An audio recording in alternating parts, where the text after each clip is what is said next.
部俺のもの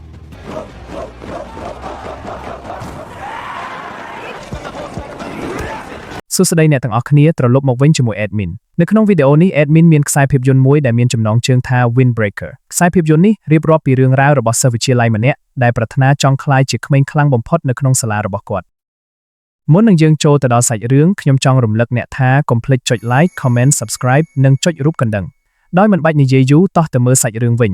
រឿងនេះចាប់ផ្ដើមដោយបង្ហាញពីសង្កាត់ផ្សារទំនើបមួយក្នុងទីក្រុង Makochi បន្ទាប់មកនៅថ្ងៃនោះក្រុមចៅមួយក្រុមបានប្លន់ហាងមួយដែលជាកម្មសិទ្ធិរបស់ស្ត្រីម្នាក់ឈ្មោះ Kotoha បន្ទាប់មកក្រុមចៅនេះបានបំផិតបំភ័យ Kotoha ដើម្បីបានភេសជ្ជៈឥតគិតថ្លៃមិនយូរប៉ុន្មានក្មេងជំទង់ម្នាក់ឈ្មោះ Sakura បានមកប្រយុទ្ធជាមួយក្រុមចៅអរគុណចំពោះជំនាញរបស់គេក្នុងការប្រយុទ្ធ Sakura អាចកម្ចាត់ក្រុមចៅបានយ៉ាងឆាប់រហ័សជាចុងក្រោយពួកគេបានរត់គេចខ្លួនដោយសារតែការភ័យខ្លាចបន្ទាប់មក Sakura បានសារភាពថាគេបានបញ្ឈប់ក្រុមចៅទាំងនោះដោយមិនមែនដើម្បីជួយ Kotoha ទេប៉ុន្តែដោយសារតែគេស្អប់ជនល្មើសដែលធ្វើបាបមនុស្សទន់ខ្សោយដោយជំនាញវៃរបស់គេក៏បានបណ្ដេញពួកនោះចេញអស់ Sakura ក៏បានសារភាពថាគេជាសិស្សថ្មីនៅវិទ្យាល័យមួយឈ្មោះ Foreign មិនយូរប៉ុន្មានក្រុមចៅដដែលនោះបានលេចមុខមកម្ដងទៀតជាមួយសមាជិកជាច្រើនទៀតដើម្បីសងសឹក Sakura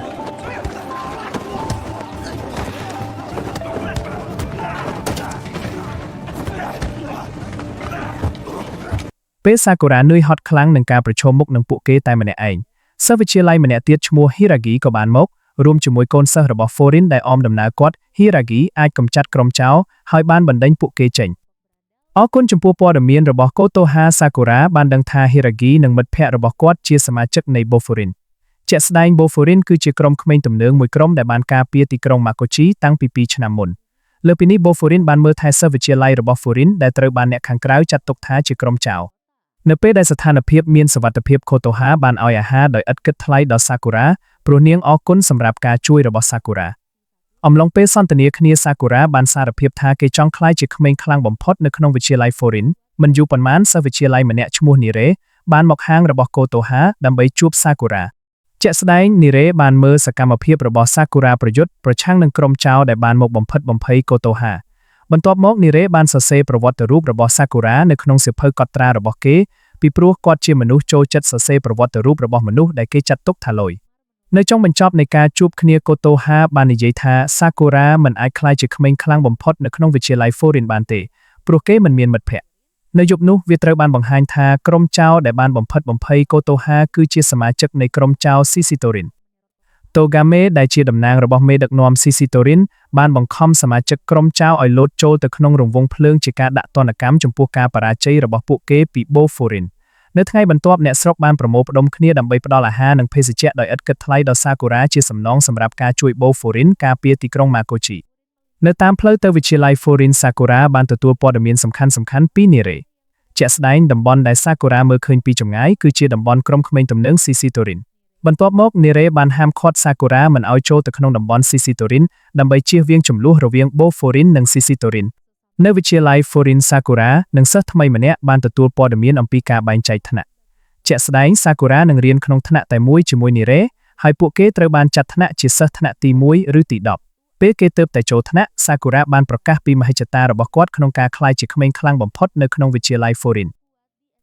ជាក់ស្ដែង Sakura មិនខ្វល់ថានាងត្រូវឆ្លោះជាមួយកូនសិស្សនៅវិទ្យាល័យ Foreign ដើម្បីសម្រេចមហិច្ឆតារបស់គេឬអត់នោះទេមិនយូរប៉ុន្មានមិត្តរួមថ្នាក់ម្នាក់ឈ្មោះ Sugishita បានវាយប្រហារ Sakura ដោយសារតែ Sugishita គោរពក្មេងខ្លាំងបំផុតនៅក្នុង Foreign នៅពេលនេះនៅចំកណ្ដាលសមរភូមិមិត្តរួមថ្នាក់ម្នាក់ឈ្មោះ Suo បានរិះគន់រូបរាងចម្លែករបស់ Sakura ដែលមានសក់និងភ្នែកពណ៌ខុសៗគ្នាបន្ទាប់ពីនោះ Sakura បានទាត់ Sugishita រហូតធ្វើឲ្យការប្រយុទ្ធរបស់ពួកគេកាន់តែក្តៅគគុកយ៉ាងណាក៏ដោយការប្រយុទ្ធរបស់ពួកគេបានឈប់បន្ទាប់ពីកូនសិស្សម្នាក់ឈ្មោះ Yumemiya បានប្រកាសតាមរយៈបន្ទប់ផ្សាយតាមរយៈការប្រកាសខ្លីមួយ Yumemiya បានបញ្ជាឲ្យសិស្សឆ្នាំទី1ដូចជា Sakura រស់នៅជីវិតរបស់ពួកគេឲ្យបានល្អទោះបីជាសិស្សវិទ្យាល័យ Foreign ទាំងអស់ត្រូវបានចាត់ទុកថាជាសមាជិកនៃក្រុមរបស់ Boforin ក៏ដោយទីបំផុត Yumemiya បានសង្កត់ធ្ងន់ថាកាតព្វកិច្ចរបស់ Boforin គឺការពារទីក្រុង Makochiបន្ទាប់ពីការប្រកាសបានបញ្ចប់ Sakura បានទទួលការសរសើរជាច្រើនពីព្រោះនាងបានគ្រប់គ្រងវាយប្រហារ Sugishita ដ៏ល្បីល្បាញបន្ទាប់ពីនោះ Sakura មានការភ្ញាក់ផ្អើលនៅពេលដែលគេបានជួប Yumemiya ជាលើកដំបូងវាបានបង្ហាញថា Yumemiya ចូលចិត្តបំពេញពេលទំនេររបស់គាត់ដោយដាំបន្លែនៅលើដំបូលសាលា ដោយឃើញអាកប្បកិរិយាស្ងប់ស្ងាត់និងធូរស្រាលរបស់ Umemiya Sakura ឆ្ងល់ថាហេតុអ្វីបានជា Umemiya អាចជាក្មេងខ្លាំងបំផុតនៅក្នុងវិទ្យាល័យរបស់ Furin ហើយក្លាយជាពេលវេលាបានកន្លងផុតទៅរហូតដល់ Sakura បានអនុវត្តការល្បាតជាប្រចាំរបស់ Bofurin ជាមួយក្រុមរបស់ Hiragi បន្ទាប់មក Hiragi បានពន្យល់ថា Bofurin នឹងប្រយុទ្ធលុះត្រាតែគាត់រកឃើញចោរដែលរំខានដល់សុវត្ថិភាពទីក្រុងក្នុងនាមជាផ្នែកមួយនៃកាតព្វកិច្ចរបស់ Bofurin ក្រុមរបស់ Hiragi បានជួយសម្រាប់ការលាបពណ៌អគារ Tokoroti ដែលពីមុនត្រូវបានចោរលួចបំផ្លាញ Sakura ក៏បានលាបពណ៌ដោយកម្លាំងខ្លាំងផងដែរពីព្រោះទេពកោសល្យនិងចំណាប់អារម្មណ៍របស់គេគឺគ្រាន់តែនៅក្នុងការប្រយុទ្ធប៉ុណ្ណោះបន្ទាប់ពីគូគំនូររួចរាល់នីរ៉ៃបានដេញតាមចោរលួចអាហាររហូតដល់គាត់ចូលទៅក្នុងតំបន់ Sisitoren បន្ទាប់ពីបាត់ដានជនល្មើសនីរ៉ៃបានប្រឈមមុខនឹងសមាជិក2នាក់នៃក្រុម Sisitoren បន្ទាប់មកពួកគេបានសើចចំអកឲ្យនីរ៉ៃព្រោះគាត់ធ្លាប់មានរឿងអាម៉ាស់មួយនៅពេលព្យាយាមប្រយុទ្ធជាមួយពួកគេមិនយូរប៉ុន្មាន Sakura បានដើរតាមនីរ៉េហើយបានបំបាក់សមាជិក Sisitoren ទាំងពីរនាក់យ៉ាងងាយស្រួលចាប់ផ្ដើមពីសកម្មភាពជួយសង្គ្រោះ Sakura នីរ៉េបាននឹកឃើញពីអតីតកាលដ៏សំខាន់ដូច្នេះនីរ៉េធ្លាប់ជាជនរងគ្រោះនៃការធ្វើបាបផងដែរទីបំផុតនីរ៉េបានរួចផុតពីការធ្វើបាបដោយសារជំនួយពីសមាជិកម្នាក់របស់ Bofurin ចាប់តាំងពីពេលនោះមកនីរ៉េមានការលើកទឹកចិត្តឲ្យទៅរៀននៅវិទ្យាល័យ Furin ហើយបានក្លាយជាសមាជិករបស់ Bofurin ត្រឡប់ទៅសម័យបច្ចុប្បន្ន Sakura និងនីរ៉េបានឈប់ចាកចេញពីទីតាំងនេះបន្ទាប់ពីឃើញ Togame យកឈ្នះសមាជិក Shishidoren ដែលទើបតែត្រូវបាន Sakura យកឈ្នះបន្ទាប់មក Togame បានទទូចឲ្យគាត់វាយសមាជិកក្រុមក្មេងទំនើងពីព្រោះ Shishidoren មិនត្រូវការមនុស្សទន់ខ្សោយទេ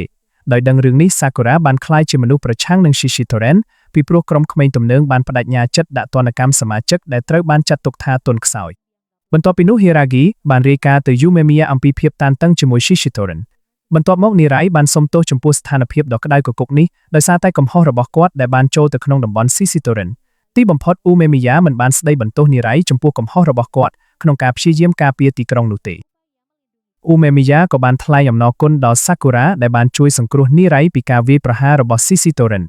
ជាសំណង Umemiya បានឲ្យស្ពៃដែលគាត់ដាំទៅ Sakura នៅថ្ងៃបន្ទាប់ Tomiyama ដែលជាប្រធាន Shishidoren បានមកដល់វិទ្យាល័យ Furin ក្នុងស្ថានភាពវាយដំសមាជិកមួយចំនួនរបស់ Bofurin បន្ទាប់មក Umemiya បានទៅជួប Tomiyama ខណៈពេលដែលបញ្ជាសមាជិក Bofurin ទាំងអស់កុំឲ្យជ្រៀតជ្រែកខណៈពេលដែលមេដឹកនាំក្រុមទាំងពីរកំពុងនិយាយគ្នាបន្ទាប់មកនៅដើមដំបូងនៃការសន្ទនា Tomiyama បានលើកឡើងពីកំហុសរបស់ Bofurin ដែលបង្កឲ្យមានភាពតានតឹងជាមួយ Shishidoren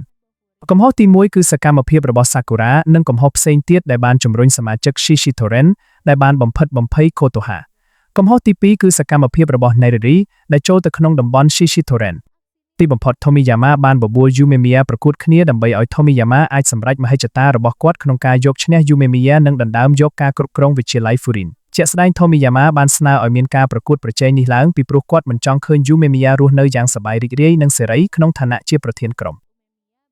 បន្ទាប់មក Umemiya មិនបានទទួលយកការប្រកួតប្រជែងរបស់ Tomiyama ទេរហូតដល់ទីបំផុតមេដឹកនាំរបស់ Shishidoren បានត្រឡប់ទៅវិញតាមការណែនាំរបស់ Togame បន្ទាប់មកពេលញ៉ាំអាហារជាមួយ Tomiyama Togame បាននឹកឃើញពីអតីតកាលដ៏សំខាន់ដូច្នេះចាប់តាំងពីក្លាយជាប្រធានក្រុមក្មេងទំនើង Shishidoren មក Tomiyama មានអារម្មណ៍ថាគាត់ជាមនុស្សខ្លាំងបំផុតនិងមានសេរីភាពបំផុតអស់រយៈពេលជាយូរមកហើយ Tomiyama មានអារម្មណ៍ធុញទ្រាន់ព្រោះគ្មានសមាជិកក្រុមក្មេងទំនើងណាខ្លាំងដូចគាត់ឡើយដោយសារតែភាពធុញទ្រាន់នេះ Tomiyama បានបង្កើតច្បាប់ថ្មីមួយដែលសមាជិក Shishidoren នឹងត្រូវវាយដំប្រសិនបើចាញ់ដោយក្រុមក្មេងទំនើងផ្សេងទៀត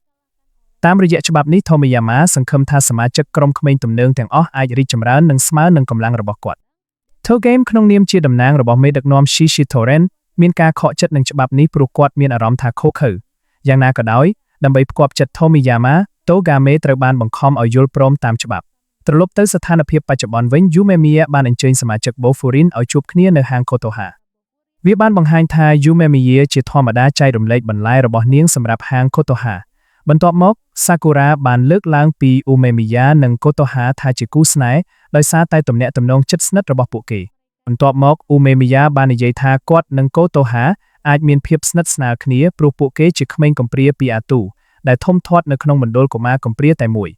បន្ទាប់ពីចាក់ចេញពីហាង Kotoha Umemiya និង Sakura បានសន្ទនាគ្នាយ៉ាងស៊ីជម្រៅវាបានបង្ហាញថា Umemiya បានប្រើតួនាទីរបស់គេជាក្មេងខ្លាំងបំផុតនៅក្នុងវិទ្យាល័យ Bofurin ដើម្បីការពារទីក្រុង Makochi ដើម្បីឲ្យប្រជាពលរដ្ឋទាំងអស់អាចរស់នៅក្នុងសន្តិភាពនិងសណ្ដាប់ធ្នាប់ម្យ៉ាងវិញទៀត Sakura បានទទូចចង់ក្លាយជាក្មេងខ្លាំងបំផុតដើម្បីទទួលបានការទទួលស្គាល់ដែលនេះមានសារៈសំខាន់ខ្លាំងណាស់សម្រាប់គេ នៅពេលដែលគេងងុយគេងសាគូរ៉ាបានយល់សពអាក្រក់មួយតាក់ទងនឹងអតីតកាលរបស់គេវាបានបង្ហាញថាសាគូរ៉ាត្រូវបានមនុស្សនៅកន្លែងចាស់របស់គេស្អប់និងសើចចំអកឲ្យពីព្រោះគេមានសក់និងភ្នែកដែលត្រូវបានគេចាត់ទុកថាចម្លែកមួយសន្ទុះក្រោយមក Nairi និង Tuo បានទៅលេងសាគូរ៉ាដែលឈឺពួកគេក៏បានយកភួយដែលសមាជិក Boforin បានឲ្យទៅសាគូរ៉ាផងដែរពេលនេះក៏បង្ហាញផងដែរថាសាគូរ៉ារស់នៅតែម្នាក់ឯងនៅក្នុងផ្ទះរបស់គេហើយគេជាអ្នកកពីទីក្រុងមួយផ្សេងទៀត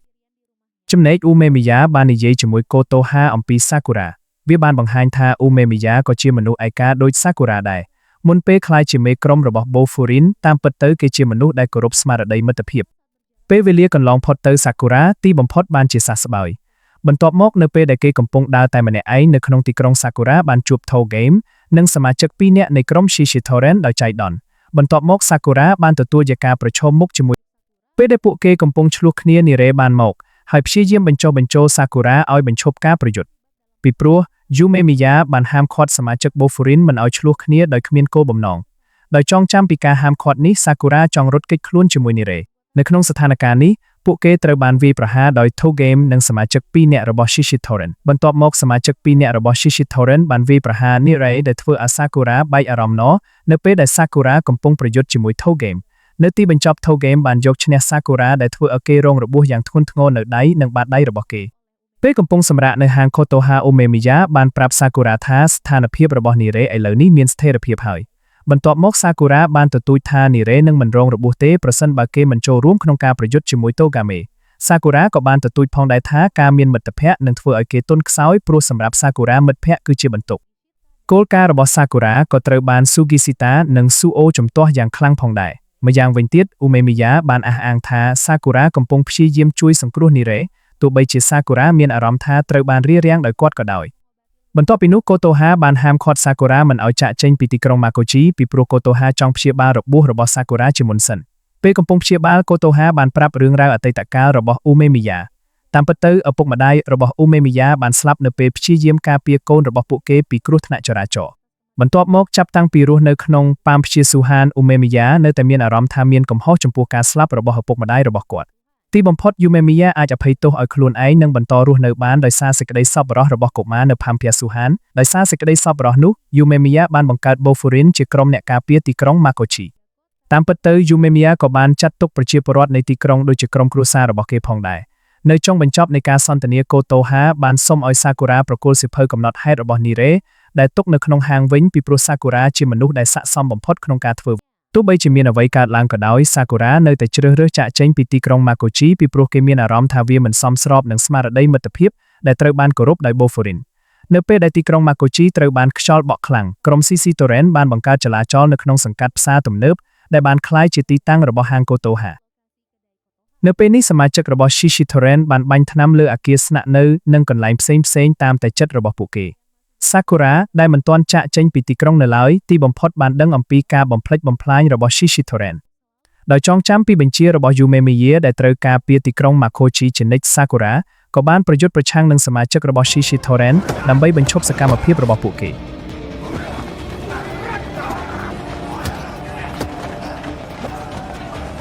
នៅទីបំផុតសាគូរ៉ាបានដួលដោយសារតែបាត់បង់កម្លាំងនិងស្មារតីបានបន្តិចមក Umemiya បានមកជួយសាគូរ៉ាឲ្យក្រោកឡើងពីទីនេះសាគូរ៉ាទើបតែដឹងថាគេត្រូវការមិត្តម្នាក់បន្ទាប់ពីនោះ Boforin បានប្រឈមមុខគ្នានឹង Shishitoren ដើម្បីជួយសង្គ្រោះទីក្រុង Makochi ក្នុងអំឡុងពេលប្រយុទ្ធគ្នារបស់ក្រុមទាំងពីរនារ៉េបានគ្រប់គ្រងដើម្បីគេចផុតពីការវាយប្រហាររបស់សត្រូវជាមួយនឹងបច្ចេកទេសបង្រៀនរបស់ Suo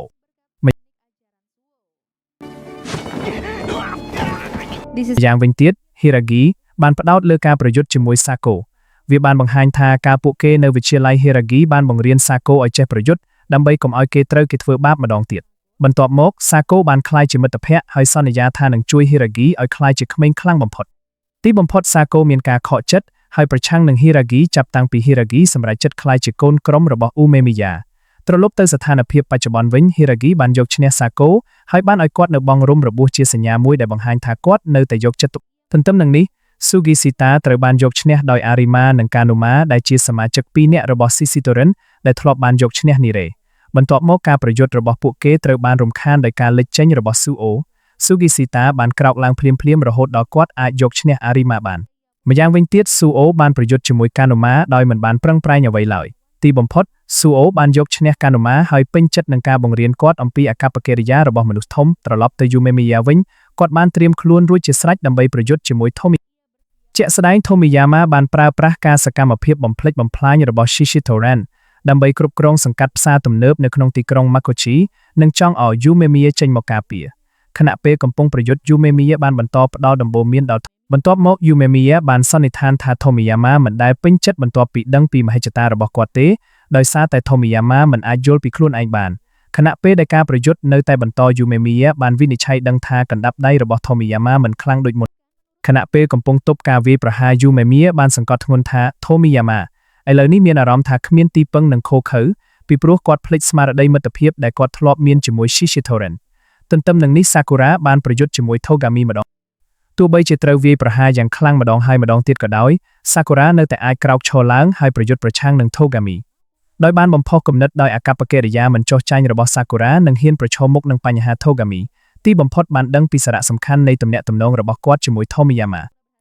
នៅពេលប្រយុទ្ធគ្នាបានល្អបំផុត Sakura បានយកឈ្នះ Togami បន្ទាប់មក Sakura បានជួយ Togami ឲ្យក្រោកឈរជាសញ្ញាមួយដែលបង្ហាញថាពួកគេយល់ព្រមធ្វើសន្តិភាពមិនយូរប៉ុន្មាន Tomiyama ដែលទើបតែភ្ញាក់ពីដំណេកបាននិយាយជាមួយ Togami ដំបូងឡើយ Togami បានសុំទោសដែលមិនបានព្យាយាមធ្វើឲ្យ Tomiyama ដឹងពីអ្វីដែលល្អនិងអ្វីដែលអាក្រក់សម្រាប់ក្រុមរបស់ពួកគេ Togami ក៏បានសុំទោសដែលមិនបានអមដំណើរ Tomiyama នៅពេលដែលគាត់ត្រូវការមិត្តភ័ក្តិម្យ៉ាងវិញទៀត Tomiyama បានសុំទោសចំពោះការធ្វើជាមេដឹកនាំក្រុមក្មេងទំនើងដែលអាត្មានិយមនឹងខូខើដោយបដិញ្ញាចិត្តតាមដំបូន្មានរបស់អ៊ូមេមីយ៉ា Tomiyama បានត្រៀមខ្លួនរួចជាស្រេចដើម្បីផ្លាស់ប្ដូរខ្លួនឯងទៅជាមនុស្សកាន់តែប្រសើរបន្ទាប់ពីនោះ Tomiyama បានប្រគល់តំណែងជាមេដឹកនាំរបស់ Shishitoran ទៅឲ្យអ៊ូមេមីយ៉ាដោយសារតែ Bofurin បានយកឈ្នះទោះជាយ៉ាងណាក៏ដោយ Yume미ya បានបដិសេធយ៉ាងដាច់អហង្ការពីព្រោះតាំងពីដើមមកគាត់មិនចាប់អារម្មណ៍ក្នុងការគ្រប់គ្រងក្រុមក្មេងទំនើងដទៃទៀតទេលើសពីនេះ Yume미ya មិនចាប់អារម្មណ៍ក្នុងការរីកចម្រើនក្រុមរបស់គាត់ទេទីបំផុត Tomiyama បានទទួលយកការអញ្ជើញរបស់ Yume미ya ឲ្យធ្វើជាមិត្តនឹងគ្នាដើម្បីឲ្យ Bofurin និង Shishitoran អាចមានសន្តិភាពទាំងស្រុងបន្ទាប់ពីឃើញអ្វីដែលបានកើតឡើង Sakura បានប្រគល់សៀវភៅនោះមកវិញសរុបមក Sakura ឥឡូវនេះចាត់ទុកសមាជិកនៃក្រុម Bofurin ជាមិត្តភក្តិរបស់គេនៅពេលដែលស្ថានភាពបានវិលមករកភាពប្រក្រតីវិញអ៊ូមេមីយ៉ាបានសរសើរ Sakura ថាជាមនុស្សល្អពីព្រោះទោះបីជាគេជាអ្នកមកពីទីក្រុងផ្សេងក៏ដោយ Sakura នៅតែចង់ប្រយុទ្ធដើម្បីការពារទីក្រុង Makochi មួយរយៈក្រោយមកសមាជិកនៃ Bofurin និង Shishitoran បានញ៉ាំអាហារជាមួយគ្នានៅ Kodoha 食べなよ。梅ちゃんすごいな。បន្ទាប់មក Yume미ya បានបង្ហាញថាគេអាចក្លាយជាមនុស្សខ្លាំងបំផុតនៅក្នុងទីក្រុង Mafurin និងការពារទីក្រុងបានយ៉ាងល្អដោយសារការគាំទ្រនិងជំនួយពីមិត្តភ័ក្តិរបស់គាត់ការទទួលយករបស់ Yume미ya ក៏ជាពេលដែល Sakura ទទួលបានការបំផុសគំនិតនេះឡើងហើយខ្សែភាពយន្តនេះត្រូវបានបញ្ចប់ជាស្ថាពរផងដែរដូច្នេះហើយបងប្អូនទាំងអស់គ្នារឿងរ៉ាវទាំងមូលនៃខ្សែភាពយន្ត Windbreaker ដែលត្រូវបានចេញផ្សាយនៅឆ្នាំ2026សូមអរគុណច្រើនសម្រាប់ការទស្សនារឿងនេះហើយជួបគ្នានៅក្នុងរឿងបន្ទាប់លាហើយបងប្អូន